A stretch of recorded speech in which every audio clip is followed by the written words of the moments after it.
North Korea has warned its citizens that they must expect to eat less food until the country reopens its border with China in 2025.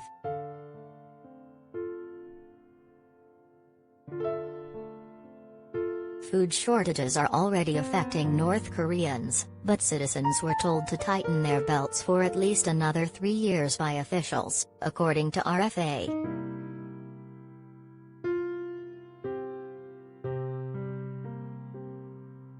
However, people have already complained that shortages would make it difficult to see themselves through the winter, let alone multiple years.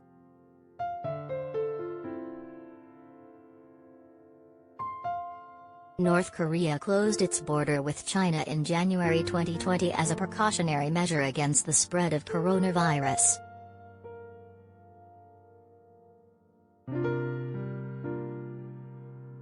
But the move had a serious impact on the nation's economy, with prices of everyday goods rising sharply as demand outstripped supply.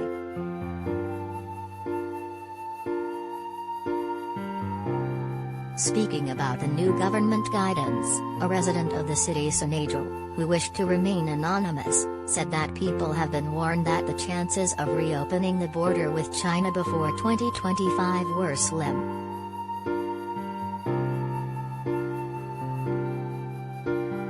They added, "The food situation right now is already clearly an emergency, and the people are struggling with shortages. When the authorities tell them that they need to conserve and consume less food until 2025, they can do nothing but feel great despair."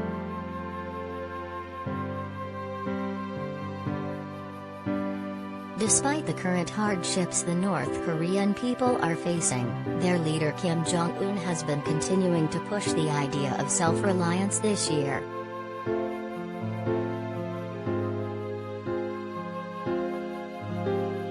This message was further encouraged in July when the Central Committee instructed the public to begin growing their own crops in anticipation of shortages.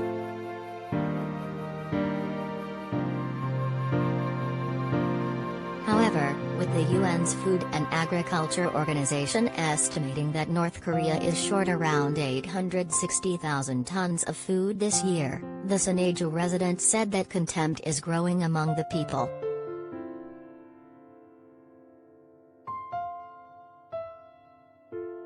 "They say that telling us to endure hardship until 2025 is the same as telling us to starve to death," the resident said.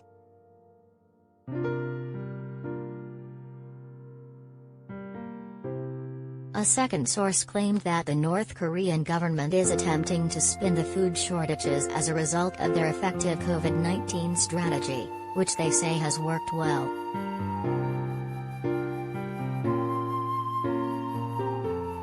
The government has blamed external factors for their food shortages though, citing sanctions imposed on them, natural disasters and the global coronavirus pandemic.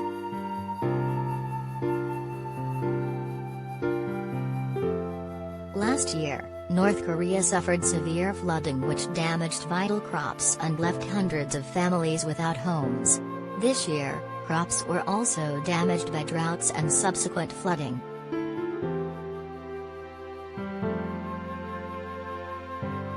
In August, heavy rains in northeastern North Korea destroyed or flooded 1,170 houses and forced 5,000 residents to evacuate to safety, North Korea's state TV reported.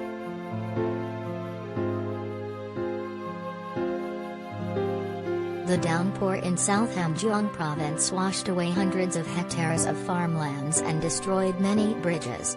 Footage showed houses submerged up to their red brick roofs, a severed bridge over muddy water and a swollen river.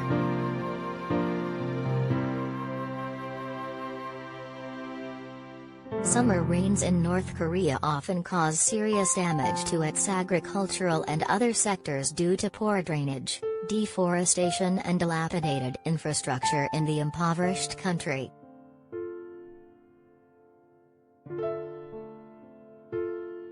Kim has acknowledged a tense food situation that could worsen if all of the crops fail, exacerbating economic problems amid strict self-imposed border and movement restrictions that have slowed trade to a trickle.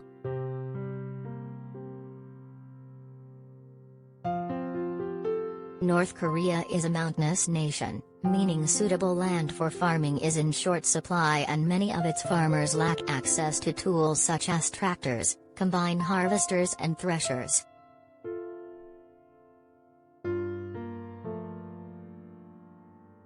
As a result, it is thought that North Korea relies on foreign imports and aid to feed around a third of its population.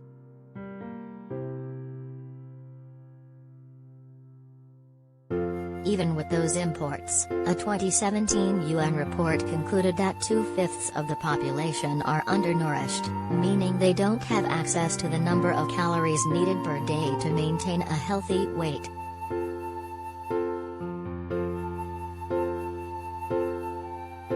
A third of North Korea children are also thought to be stunted, meaning they did not get enough calories during the early years of their life.